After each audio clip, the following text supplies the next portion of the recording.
Assalamualaikum warahmatullahi wabarakatuh. Halo semuanya, perkenalkan nama saya Salsabila Jadwiningrum dari Prodi S1 Farmasi Umum Universitas Mula Warman kelas C 2020. Di sini saya akan menjelaskan apa sih paragraf itu. Yuk disimak penjelasannya.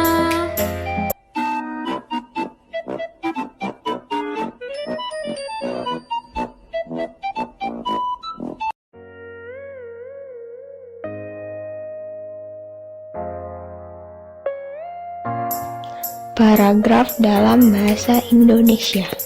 Pengertian atau definisi paragraf. Paragraf atau alinea adalah satuan gramatikal yang lebih besar dan lebih luas dari kalimat. Paragraf merupakan sebuah kumpulan dari kalimat-kalimat yang berisi tentang satu ide pokok atau gagasan utama. Paragraf merupakan kelompok kalimat yang sedikitnya terdiri atas 5 kalimat.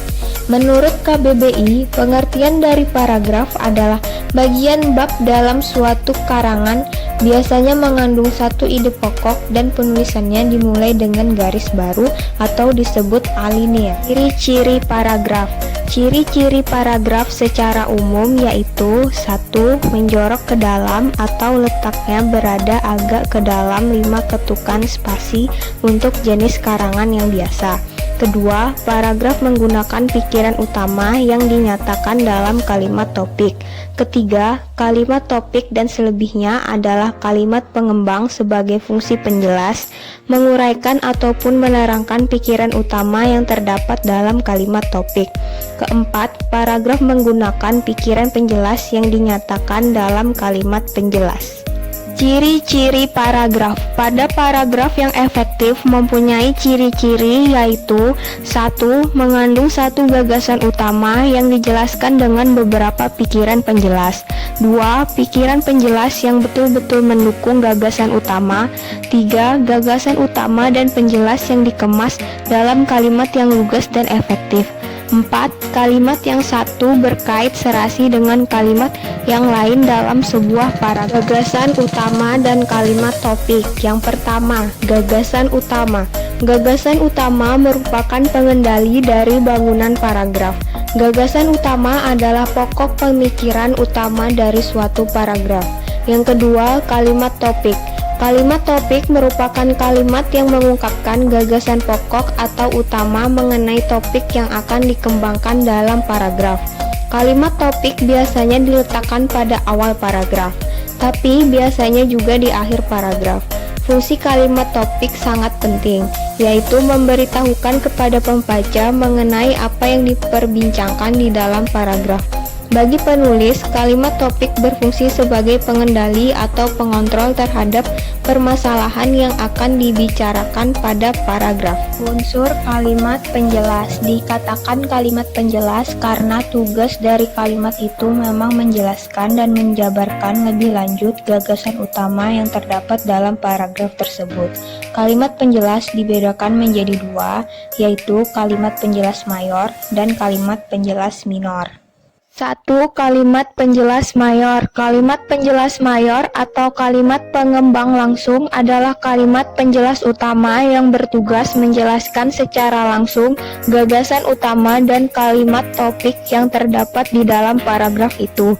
Jadi, hubungan antara kalimat topik dan kalimat penjelas utama dalam sebuah paragraf itu bersifat langsung. Kedua, kalimat penjelas minor. Kalimat penjelas minor atau kalimat pengembang tidak langsung adalah kalimat penjelas yang tidak secara langsung menjelaskan gagasan utama dan kalimat topik paragraf. Akan tetapi, kalimat penjelas minor demikian itu menjelaskan kalimat penjelas mayor tertentu secara langsung. Jadi, sebuah penjelas utama tertentu tidak serta-merta dapat digunakan untuk menjelaskan kalimat penjelas utama yang lainnya. Fungsi paragraf. 1. Untuk mengekspresikan gagasan dengan memberi suatu bentuk pikiran hingga perasaan dalam serangkaian kalimat logis di satu kesatuan dalam bentuk tulisan. Kedua, menandai adanya peralihan untuk gagasan baru di sebuah karangan yang terdiri dari beberapa paragraf. Ketiga, memudahkan dalam hal pengembangan topik ke unit pikiran lebih kecil. Keempat, memudahkan untuk pengorganisasian gagasan bagi penulisnya serta memberikan kemudahan dalam hal pemahaman untuk para pembaca. Syarat paragraf. Yang pertama, paragraf adalah kumpulan kalimat yang harus mengandung adanya satu topik atau satu pikiran utama. Kedua, pikiran utama ini akan didukung dengan pikiran penjelas, baik dalam penjelasan, uraian hingga contoh-contohnya. Nah, berikut tadi penjelasan tentang apa sih paragraf itu.